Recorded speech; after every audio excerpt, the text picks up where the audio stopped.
Tonight's talk, this is the most popular talk we've ever done in 15 years.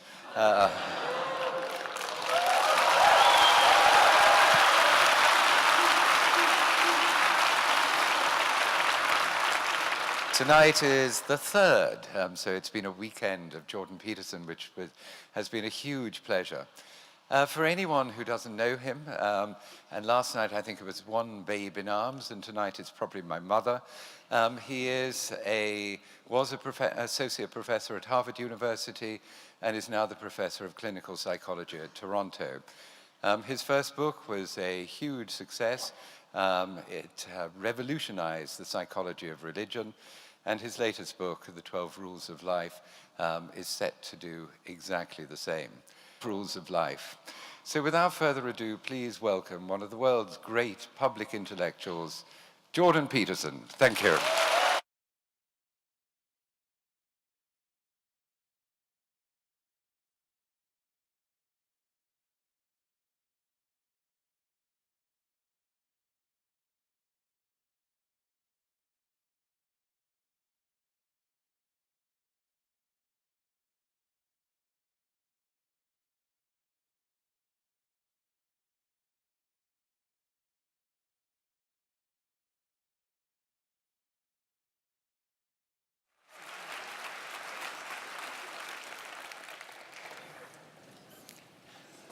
Well, that was nice. Oh. So I thought I'd talk about my book tonight. I've given 2 talks now, and I didn't actually talk directly about it. I sort of talked around it. So I thought, I don't like to give the same talk twice. So I thought I'd actually walk through it and outline it a little bit. And so I had to spend most of the day memorizing the rules. You know, you'd think if you worked on something for 3 years, or it's been 5 years, I guess, you'd actually have it memorized. But memory is a very strange thing, and it's very particular and goal-oriented. And I actually didn't have the rules memorized, and certainly not their numbers. So hopefully I do by now. So I guess we're going to find out. But I have a copy of the book here in case I forget. So I think we'll go through them one by one, and we'll see how that goes. 7 o'clock, so all right, good. The first rule, which is kind of a comical rule, is stand up straight with your shoulders back. And it's a meditation, among other things, on the habits of lobsters. I read some papers on lobsters must be 10 years ago, I guess, and they just absolutely blew me away. Anyways, I was reading these articles on lobsters, and I came across this finding that lobsters govern their postural flexion with serotonin. And I thought, God, that's so interesting. Flexion is to stand up straight. Eh? I thought, wow, that's so interesting because, depressed people crouch over. I wonder if there's any link between those two things. And then I went and read a whole pile of papers on lobster and lobster neurochemistry. Lobster neurochemistry is actually quite well understood because they have a fairly simple nervous system, right? And so if you want to understand a complex nervous system, it's a good idea to understand a simple one first and then sort of elaborate upwards. And it turns out that serotonin governs status. It governs status, emotional regulation, and posture in lobsters, just like it does in human beings. And so that just blew me away. And so one thing that chapter 1 is about is the fact that if a lobster is defeated in a dominance battle, you can give it essentially antidepressants, and it will fight again. And that just blew me away. It's so remarkable because one of the things it tells you is that, so if you're imagine that you could be lobster top dog or bottom dog. Imagine there's 10 strata in the lobster hierarchy. And so you could be number 1, right, top lobster, number 10, bottom lobster. If you're bottom lobster, you have low serotonin levels and high octopamine levels. That's a neurochemical that human beings don't produce. And if you're a top lobster, you have high serotonin levels and low octopamine levels. And you can move a lobster in its dominance hierarchy by moderating its levels of serotonin.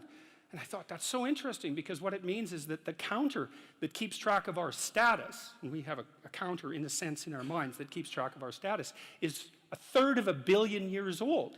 And what that also means is that the idea of the hierarchy, let's call it a dominance hierarchy, because within lobsters, it's kind of like a physical prowess hierarchy, something like that. The idea of the hierarchy is at least 350 million years old. And so I read that and I think, well, so much for the idea that human hierarchies are a sociocultural construct. It's like, no, that's wrong. It's not just a little bit wrong, it's unbelievably wrong. It's mind-bogglingly wrong, right? And it's, right, and so hierarchies have been around for 1/3 of a billion years, and we have a neurochemical system that modulates our understanding of those hierarchies. And then also, and this is the interesting thing too, and this is why people's reputations are so important to them, there's lots of reasons, but this is one of them, is that where this counter that you share with lobsters rates you in terms of your hierarchical position determines the ratio of negative emotion to positive emotion that you feel. And that's also an absolutely mind-boggling idea for two reasons. One is it tells you why it's so hard on people to be put down. Because it doesn't just upset them in the moment, it changes the way their entire system responds to the world so that they now experience more positive emotion and less negative emotion. So that's really rough.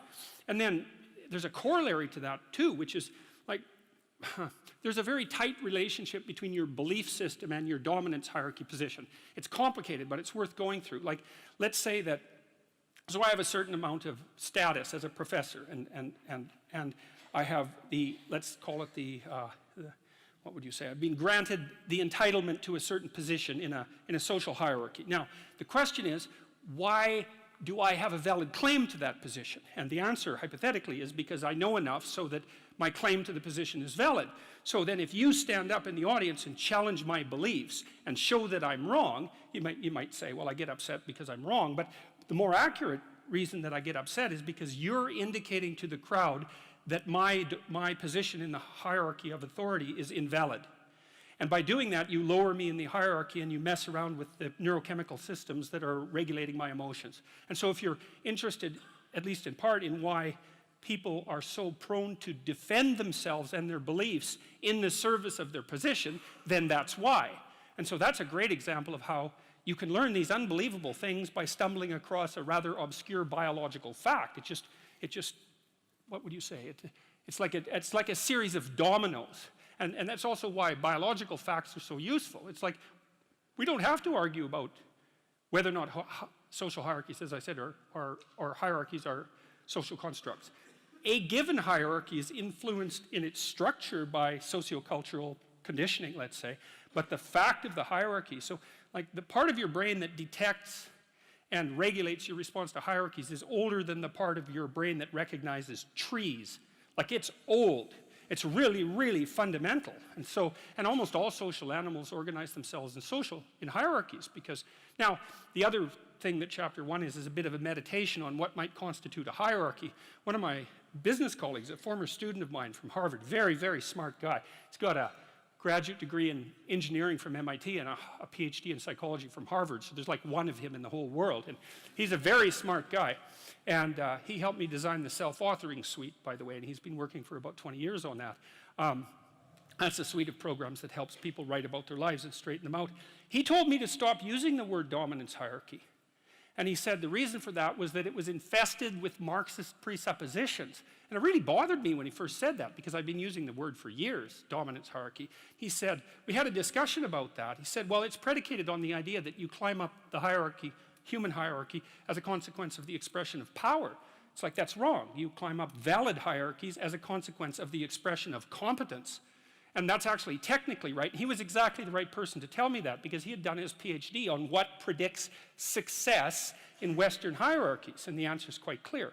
General cognitive ability, some prefrontal ability as well, which was what he specifically tested. So intelligence, roughly speaking, although it's a little bit more elaborate than intelligence, but that's close enough. And trait conscientiousness accounts for about 50% of the variance in long-term success. And you think, well, hey, how do you want your society to be structured? It seems pretty good to me that smart, hard-working people are the ones most likely to succeed. That's not a bad empirical test of the validity of a structure.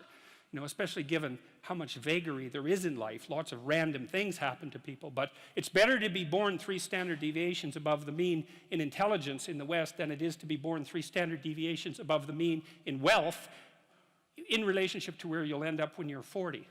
So he said to use the word competence hierarchy, or we decided that, and I think that's much better. So chapter 1 is a bit of a meditation on the nature of hierarchies and the biochemistry of hierarchy, but it's also an injunction about how to present yourself, because you want to present yourself to the world in a manner that doesn't disgrace you in some sense. That might be a good way to think about it. And you don't want to disgrace yourself, because the consequence of disgrace is emotional dysregulation, more pain, less positive emotion. And so the best way to present yourself is to stand up forthrightly and to stretch out, and to occupy some space, and you make yourself sort of vulnerable by doing that, because you open up the front of your body, right? But it's a sign of confidence, and that way people are most likely to give you the benefit of the doubt.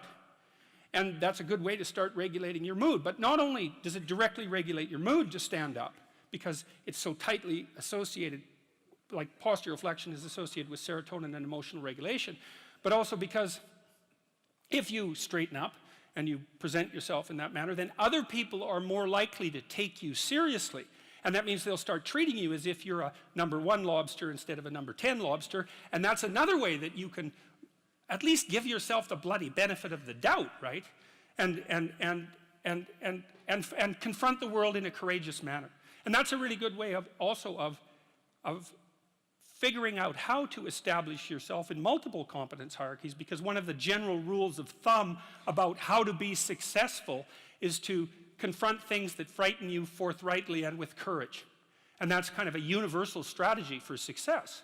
And so that's what the first chapter is about. So that's quite fun. My graduate students, I told them these lobster stories. My graduate students, when we used to go out for breakfast, and they were a very competitive bunch, very fractious and witty, and they were always trying to get one over on each other, and making some witty put down or something like that. And it got to the point in the restaurants where they'd put their claws in the air and click like this when they, got one over on one of their colleagues, which was very peculiar and strange and very funny as well.